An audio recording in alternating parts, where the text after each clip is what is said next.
Generally speaking, when students come out of a sport business program, they're educated. A lot of them have a little bit of experience. Not all of them are quite ready to go as fast as others. And what I've found from the students at the Maryville program is they have a lot of practical experience. A lot of them have done internships here with Rawlings, and they're thinking about their career from the time they get into the program. So of course, they learn the foundational things that are necessary to get their degree, but they also have a very good sense of what it takes to succeed in the workforce. What impresses me the most about the Maryville program is the practicality and the common sense. The staff is very thoughtful in terms of not just educating their students, but what their students are going to be when they're out. The staff cares about the track record of where their students land and looking back several years later and seeing what they've done for their career.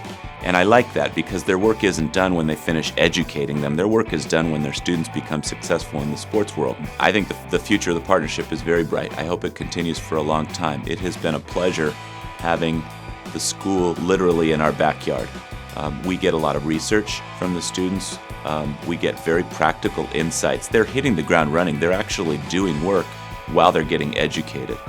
So it works for both of us. They have a lot more experience by the time that they graduate, and we get work along the way that makes a big difference for us. Going forward, I hope that we can not only continue it, but expand upon it. The university is going the right direction, and the program is getting bigger and more prestigious. And of course, I want to be a part of it. It's a great value for us.